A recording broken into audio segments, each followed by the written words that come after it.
You have to have the talk with them. You have to come with love and compassion and understanding.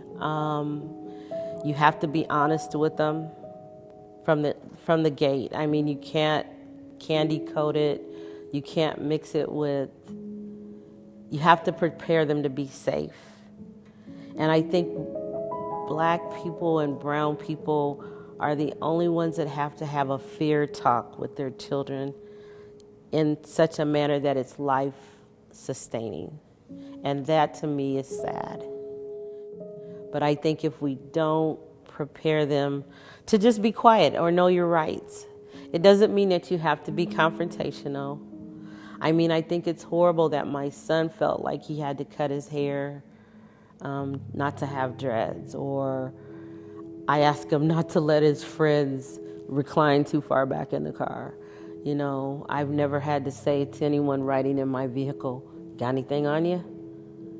Which is probably a conversation that our children need to have with each other because of the likelihood that they are going to be stopped and entrapped is what it feels like to me. I don't know if that's a legal term, but it feels like they're inciting violence when you come and you accuse somebody.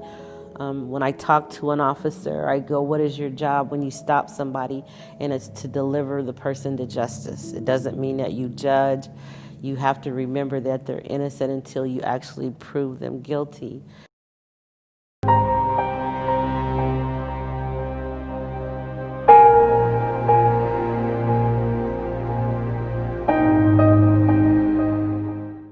The night Jared was stopped, him and Montre, they brought an audio recording home to me, and I was asleep, and it woke me up, and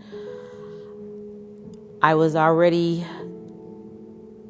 under attack because my older son had been approached 8 days prior to that, so I was already sensitive about why are we being attacked right now? Why are we under attack? Hearing the audio, I felt sorry. My heart hurt for him. What didn't I tell him? How is he sitting to look like he has a gun on him? So I felt like I had forgot something. What did I not tell him? Where did I not?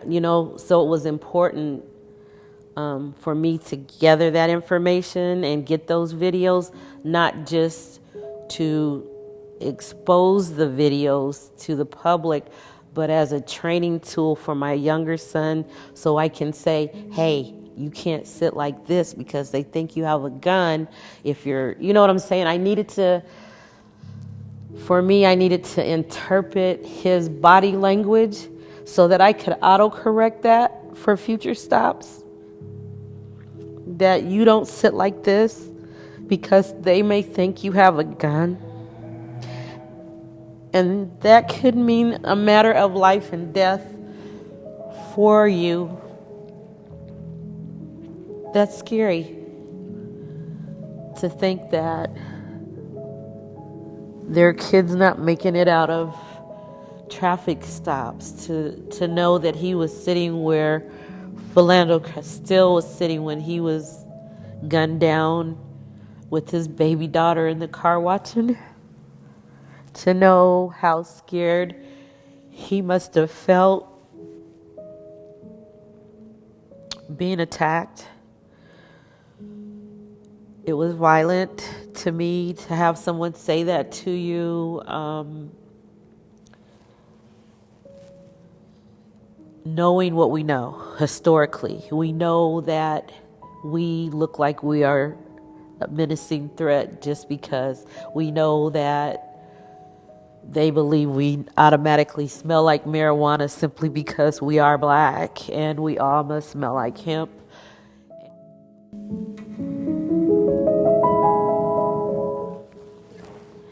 When I asked Jared how he felt about his stop, if he could give me a word, what would it be? His word was neglected. And that upset me. He felt neglected. And I knew as a parent that if I were accused of neglect, then I would be scrutinized. My parenting skills, my life would be under a microscope, and they would challenge me as a parent for neglecting my child. So I question, why is it okay for a public servant to not be in compliance? And that stop to me was out of compliance.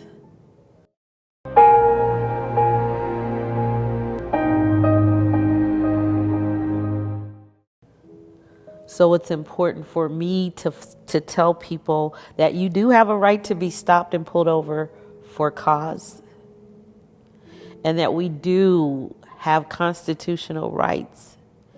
And if we let them go simply because we get a citation or we're allowed to walk away from an incident, then it both gives credence to, we didn't get you this time, but we'll get you next time.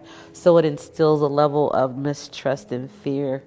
So I can't teach my children that these are the kind of people that you call in a crisis, if these are the same people who will incite violence against you, to entrap and incite and belittle and to degrade.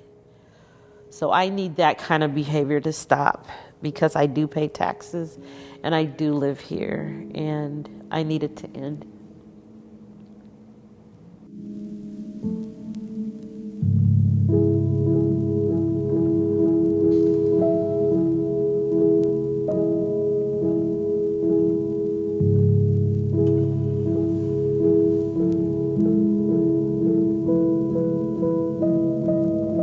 What part of your training or your upbringing doesn't allow you to see the humanity in my sons, and that they deserve to be treated like people first?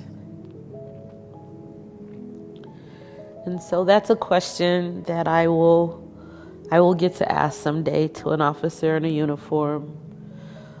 I don't have any disrespect for the police department, other than I believe if you want to stop and frisk or sniff or whatever your cause is, that you do it across the board for everybody. That's